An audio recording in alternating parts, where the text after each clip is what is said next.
Good morning, everyone. Today we are talking about finding the right private duty agency.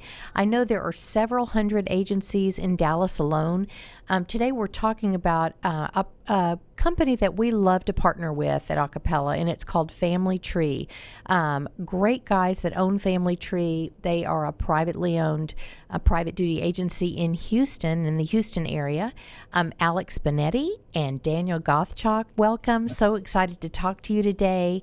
And we're just talking about private duty care. And when someone is in the hospital and they find out, they're being discharged and it's a Friday and, they need to go home, they can either go home or go to a rehab, and they choose to go home. Why private duty? Why Family Tree? Yeah. Well, Joe, thanks for having us here. This is really cool that you do this, and we're glad that you invited us on. And I think there's a lot of good reasons. But look, I mean, who doesn't want to get home, right? I mean, I think that probably is the most important piece. And if we have the ability to get in there and help them get home in a way that's safe and reduces the chance that they go back to an environment like that because of some of the medical or non-medical support that they're getting, then home seems to be the place that most people want to be. Mm-hmm. And I know when somebody's in the hospital, usually if they're recommended a Medicare home health agency or private duty caregiver agency or hospice, they're given 3 names. And when you're in crisis, it's really hard to make those quick decisions on who is the best. How do I know my mother or father is going to be protected? So talk about Family Tree. How did you get started? I know, Alex, you started Family Tree, and just tell me a little bit about how you got going. Yeah, I'll tell you our story. So around the same time prior to starting Family Tree, my grandmother had passed in 2010 with Alzheimer's disease. My mom had cancer. My best friend's mom had a hemorrhagic stroke when she was about 57. And, this introduced us to a world of caregiving that we didn't know a whole lot about, but that was that became familiar to us. And it was this experience that really inspired me to get Family Tree started. And when we got it going, it was really just about hiring the best possible people and trying to find people that I'd feel comfortable putting with my own family. And then it really evolved from there when we found out what kind of impact we could make. I'll let Daniel tell you his story of getting into the business. Yeah, so I didn't know Alex back then when he started Family Tree. I was actually a corporate attorney practicing law at a big firm, a very different world than the caregiving world. But I actually had a history myself in caregiving. Besides having family members with dementia, I served as a caregiver in college for a professor of mine named Ross Lentz. And he was a very famous professor that was diagnosed with pancreatic cancer when I was 19, and myself and a group of naive students decided to become his caregivers. For 24 hours a day, Ross was never alone. He didn't have a family, he didn't have a wife or kids, but he had students, and we all took care of them. And I was the overnight 7 p.m. to 7 a.m. shift, and Ross was the guy that really encouraged me to go to law school. And when I was practicing law, he was also my muse, if you will, for realizing I wanted to do something that was just different and special to me. And so my experience with Ross is what drove me back into looking for passion with my career. And that drove me to home care. And then I asked around Houston, and I came across Alex Bonetti, and here we are today. That's awesome. So, and you all have nurses too. It's a little how you're different. We're going to talk about franchises, and we're not a franchise. You're not a franchise. So tell me why, when you were looking for the right agency, why did you not just go with a franchise? Yeah, Joe, I think that, when we got this started, the the world of home care, the landscape of home care is so wide, and there seemed to be so much opportunity to not only do what people were doing well, but to really improve and build upon it. And I think having that flexibility to just be able to try new things and not necessarily follow a path that had already been laid out was really important to me initially. And I think also really important when Daniel and I got together and started talking. And so having that ability to decide where we want to go and what we want to do and how we want to do it to ultimately improve what is considered home care today was an important reason why I think we went the private route and not with a franchise. Mm-hmm. And me the same. And for me, when I started, I didn't know you could just get a caregiver license. That's how I'm an RN, and I didn't know. So I thought I was opening a caregiver agency, and I was actually opening a nursing and caregiver agency. So I'm grateful, that I did both. So why is Family Tree different? Why is it different? And I know it's different. You all are the best in Houston, and you are. And so what sets yourselves apart from other companies? Well, it's really nice of you to say that, Joe. We have some really good providers here in Houston, but we're lucky to have some deep roots and take care of a lot of people here. But I'm glad you brought up the nursing piece. It was actually you, Joe. You really inspired me to bring nursing on. We both served on the Texas Association for Home Care and Hospice. We were really involved in moving forward some of the private pay initiatives there. And we had a real good discussion after a presentation you gave about the oversight and support of nurses. It's something I had been thinking about for a while. Unlike you, I didn't know you can open the nursing piece. You didn't know you can open the caregiving piece. I didn't know you can open the nursing piece. But to me, it just made so much sense.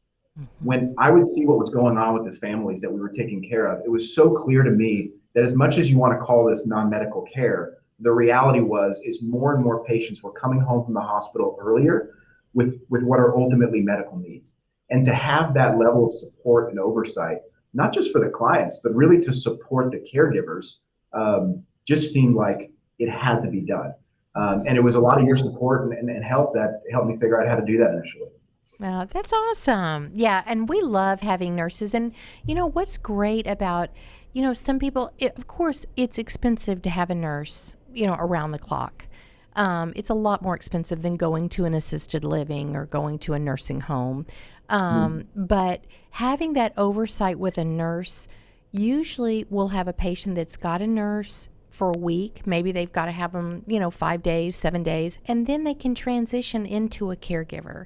But it's better than going to an agency like a franchised agency and go home with a caregiver that they have no idea what to do. And it could be just as simple as somebody with heart disease that needs to be weighed every day or needs to make sure they're taking their Lasix in the morning, not in the evening. Simple things that having that nursing oversight can make a big difference. And I know just talking about finding great staff, and you guys have outstanding staff. I've read your reviews. They're kind of like ours. You've got a great group of caregivers and nurses. How do you go about finding the best of the best? So that's a tricky question. You're only as good as your worst caregiver and your worst nurse. Right. We're all susceptible to the weaknesses of our people. You've got a lot of people that work for you. It's really important to do it right. We've had many successes and failures in that department. I think first and foremost, people want to be treated with respect. The caregiving world, people many times refer to as non-medical or unskilled work. And that's kind of demeaning to the person doing the work, because it's not. Our clients are complex individuals, complex needs, and the caregivers to take care of them have a skill set that's on us to respect them. So recognize them with bonuses, give them and make them W-2 employees, not contractors. Give them additional trainings, the ability to progress in the company. We've got caregivers that we hired that now work in the office. And so show them a career in caregiving rather than just a hourly shift. And I think that's where you start to slowly win people over. And I think it's true just that in that individual training.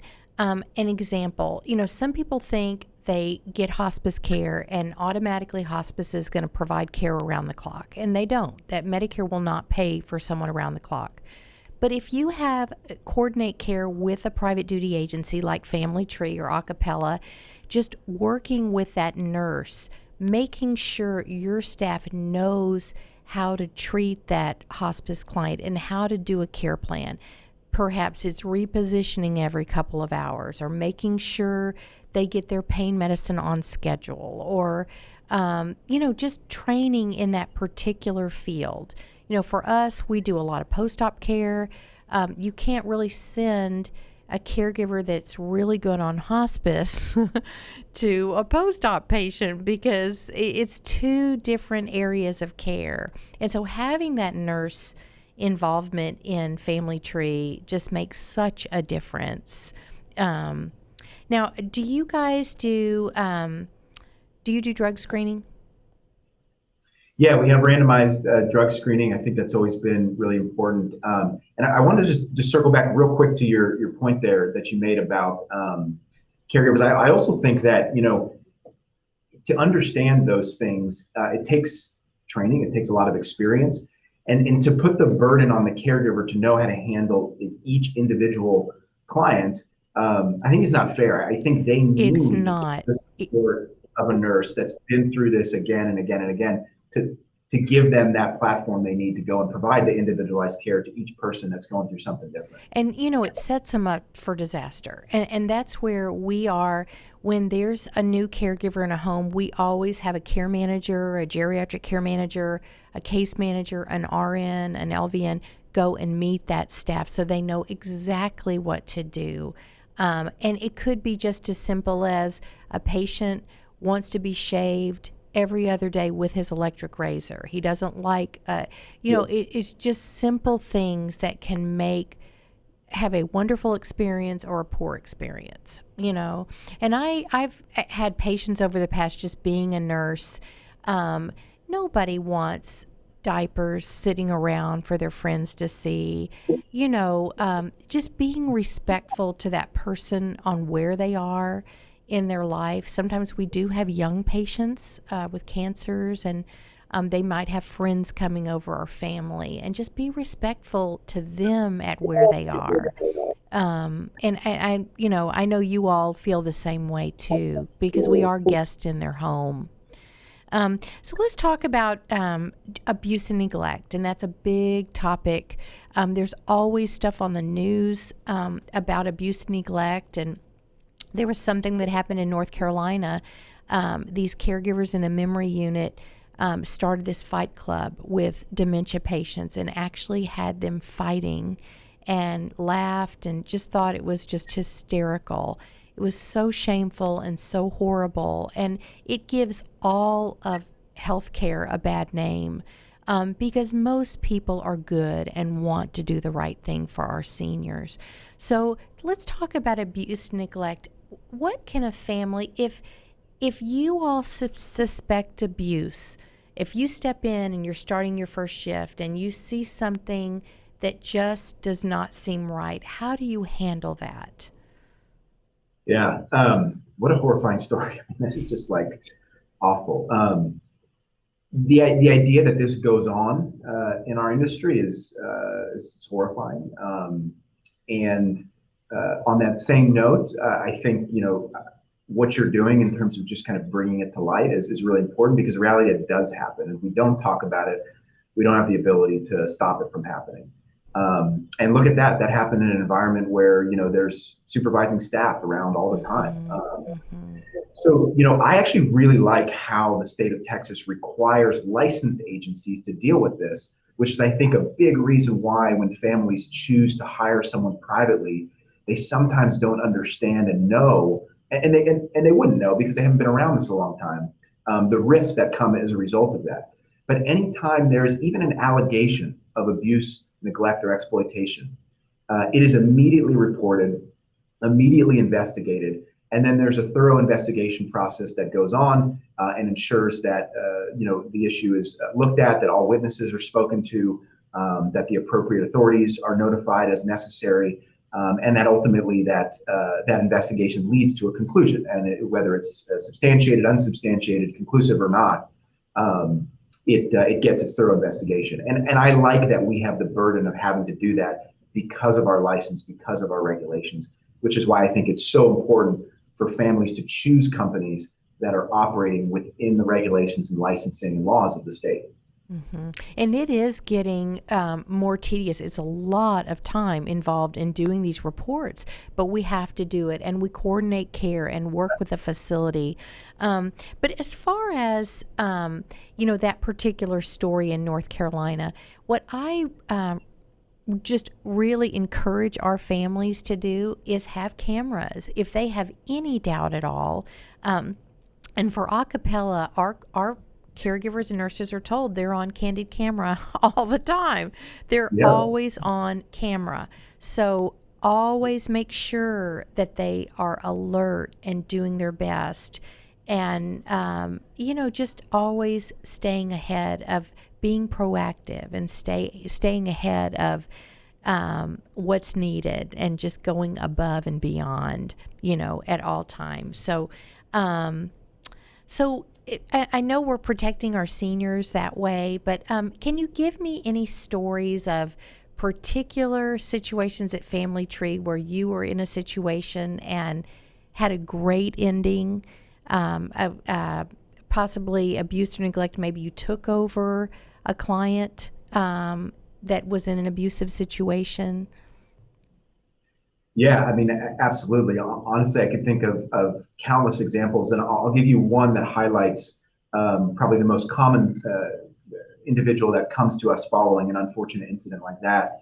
And typically, what happens in these situations is they have hired someone on their own, and maybe this is a family friend, a friend of a friend, someone through a community organization, et cetera. And the most common tends to be an issue of starting to kind of exploit that individual by, taking advantage. And it usually starts small of, maybe when I go to the grocery store to pick up food for them, I'm just going to add, a little bit of my own groceries to that credit card statement, or to that, or the cash that I'm using. And it typically isn't a big event that happens once. It's typically these kind of small instances of crossing boundaries that get more comfortable for the individual and more comfortable for the individual. And sometimes someone who's not even a bad person, left unsupervised, ends up making a lot of really, really bad decisions that end up impacting and really hurting and losing the trust of that family. And they come to us asking us to help them out because they have no one else to turn to. They haven't thought about having backups. And they are certainly distrustful of bringing anybody else into their home. Mm-hmm. I know. And we've had that situation too, where APS has been involved, or there's an adult child that feels that is her inheritance or his inheritance and should not go to care. We've had so many situations too where people have hired somebody off Craigslist and it has been a disaster. And then we step in after credit cards have been charged, and there are just so many horror stories, and it's so important to protect yourself when you're hiring someone. And going through an agency is the most solid choice. We're doing all that vetting. We're doing the background checks. We're doing the drug screening. And for us, what's been really fortunate, our patients, a lot are hospice, a lot are post-op, so there are pain medicines in the home, and there's such an addiction problem, as we know. We have never had a problem with theft of meds, and that is a problem too. There are, I've heard of people going to look at homes, just going to open houses that are looking at homes, open houses in real estate, just so they can find medication in the home. So that is a big problem too, and we just want to do everything we can to protect our wonderful seniors. So tell us, how can we get in touch with you guys if someone from Houston is needing care? say they have a question, even if they have a question for you about geriatric care management or, choosing the right hospice. Tell me a little bit. You all are doing geriatric care management now? Is that correct? Yeah, absolutely. So for Okay. individuals that need that support, whether it's in Houston, San Antonio, Austin, Denver, Colorado, anybody can visit familytreeinhomecare.com. It'll have links to all of all the offices in those local markets with individuals that are really connected in those communities, obviously including Houston. They can reach us here in Houston at 713-333-9991. And they can call us to ask us about any of our service lines, home care services, nursing support, life care management. And even if they just have questions about other areas of aging that they're trying to navigate, we really just want to be a resource for families, make sure that we give them connections to people in our community that we trust. If we don't necessarily aren't the best people to be able to help them, and that's what we're here to do. And we do the same thing, and that's why you all are so successful. It's just putting that patient and putting the client first. So what's your website? Do you have a website address? Website is www.familytreeinhomecare.com. Okay, great. And I think you're exactly right. I mean, we look to agencies like yours to handle things in Dallas and Fort Worth area, and we have to have a network of people we trust and understand. That's why having good relationships in this community is so important to us. It is, and that's awesome that y'all have expanded. You're growing, and you guys just do a great job. So thank you so much for your time. We're excited to work with you and talk with you. We talk to you a lot, and just have a great weekend. Thank you. Cool. Thanks, Joe. Love what you're doing. Thank you. Thanks, Joe. You too. Y'all do a great job. Thank you.